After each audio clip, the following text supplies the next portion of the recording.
వందే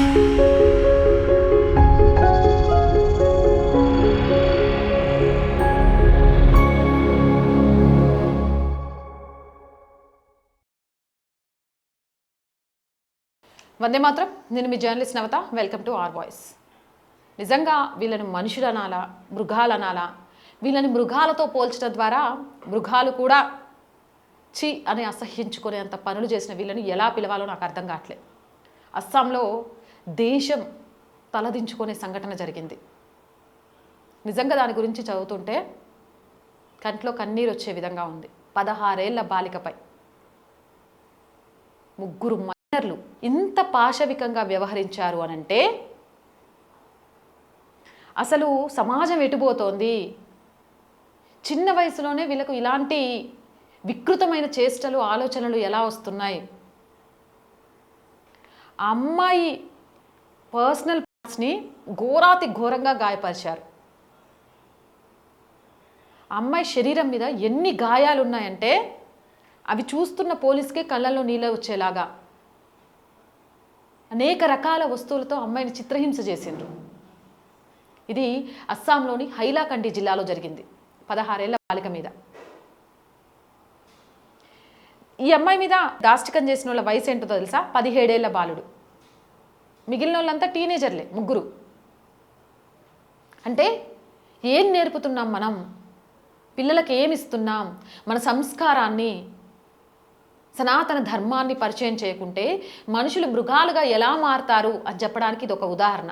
ఈ అమ్మాయికి సంబంధించి ఏం జరిగింది అనే విచారణకు సిట్ని ఏర్పాటు చేసిండ్రు.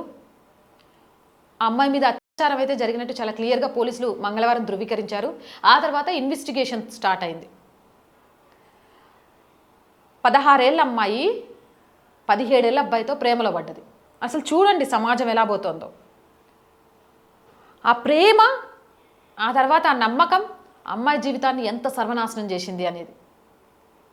హైలాకండి జిల్లా నేషనల్ హైవే 6 సమీపంలో ఆలాయి చోర ప్రాంతంలో శనివారం రాత్రి 16 ఏళ్ల అమ్మాయి ఒక ఇంట్లో శవమై కనిపించింది.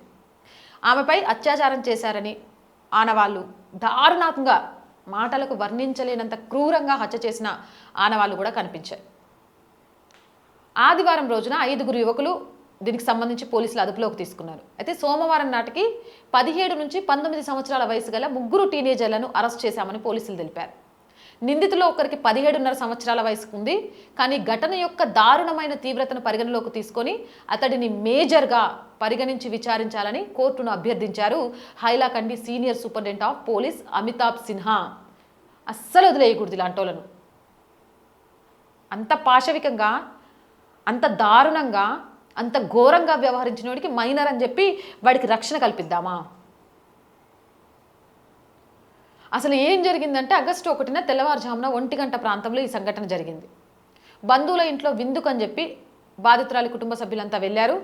ఆమెకు కూడా విందుకు వెళ్ళింది. కానీ కజిన్తో గొడవపడి రాత్రి 10:30 గంటలకు ఇంటికి వెళ్ళిపోయింది. తర్వాత సరేలే ఇంటికి వెళ్ళింది కదా అని ఆమె కోసం మేము ఫుడ్ తీసుకొని వెళ్ళాం. కానీ ఇంటికి చేరుకోగానే అక్కడ చూస్తే ఫంక్షన్ అంతా అయిపోయి మేము ఆమె కోసం ఫుడ్ తీసుకొని వెళ్ళే టైంకి చూస్తే ఆమె చనిపోయి కనిపించింది. ఇది తల్లి చెప్పింది. అసలు నేల మీద ఉన్నది తన కూతురు శవమా కాదా అని గుర్తుపట్టలేనంతగా ఉండిపోయిందని తన ఆవేదనని వ్యక్తం చేసింది. ఒక మనిషి మరొక మనిషిని ఇంత దారుణంగా ఎలా చిత్రహింసలు పెట్టగలడు? ఇలాంటి నిందితులకు మరణశిక్ష విధించాలి అని ఆ తల్లి డిమాండ్ చేస్తోంది. అమ్మాయి మీద అత్యాచారం చేసిన తర్వాత శరీరాన్ని వికృతీకరించడానికి అక్కడున్న సామాన్లు, వస్తువులను ఉపయోగించి ఘోరాతి ఘోరంగా అమ్మాయి శరీరాన్ని చిత్రహింసలు పెట్టిండ్రు. గుప్తాంగాలను వికృతీకరించాలని వేర్వేరు వస్తువులతో ఆమెను చిత్రహింసలకు గురి చేసినట్టుగా ఆమె శరీరం మీద గాయాలు కనిపిస్తున్నాయి. ఈ విషయాన్ని సీనియర్ అధికారి చాలా బాధతో చెప్పాడు. ఇక ఫోరెన్సిక్ సంబంధించిన క్రైమ్ సీన్ ఆఫీసర్ ఘటనా స్థలాన్ని సందర్శించి అక్కడ పంచనామా నిర్వహించిండ్రు. బాలిక మీద అత్యాచారం జరిగింది, అంతే దారుణంగా ఆ అమ్మాయి మీద అనేక వికృత చేష్టలు జరిగాయనే విషయాన్ని కూడా చెప్పారు. దీనికి సంబంధించి భారతీయ న్యాయ సంహిత సెక్షన్ 65(1), 103(1), అలాగే పోస్కో చట్టం 212 సెక్షన్ 6 కింద కేసులు నమోదు చేసినట్టుగా కూడా పోలీసు అధికారులు అయితే తెలుపుతున్నారు. ఇద్దరికేమో 18 ఏళ్ల వయసు ఉంది, అపు మలాకర్ జైదీప్. అలాగే ఒకడికి 17.5 సంవత్సరాలు ఉన్నాయి. కానీ వీడిని 17.5 సంవత్సరాలుగా తీసుకోకూడదు, వీడిని కూడా 18 సంవత్సరాలుగా తీసుకోవాలి, ఎందుకంటే వీళ్ళంతా దారుణానికి ఒడికట్టారు అని చెప్తున్నారు. ఇదంతా ఎందుకు జరుగుతోంది అంటే విలువలను నేర్పించడం అనేది తగ్గిపోయింది సమాజంలో. సంపాదన ఏమంటారు, హైఫై లైఫ్లు, లేకపోతే పాష్ జీవితాలు అనుకుంటూ మన సంస్కారాన్ని వదిలేస్తున్నాం, మన విలువలను వదిలేస్తున్నాం. పిల్లలకు సంస్కారం విలువలు నేర్పించకుండా మీరు ఎంత ఇచ్చినా సరే వాళ్ళ జీవితం సర్వనాశనం అయిపోతుందని చెప్పడానికి ఈ సంఘటన ఒక ఉదాహరణ. ప్రతి తల్లిదండ్రులు తస్మత్ జాగ్రత్త. జై హింద్, జై భారత్.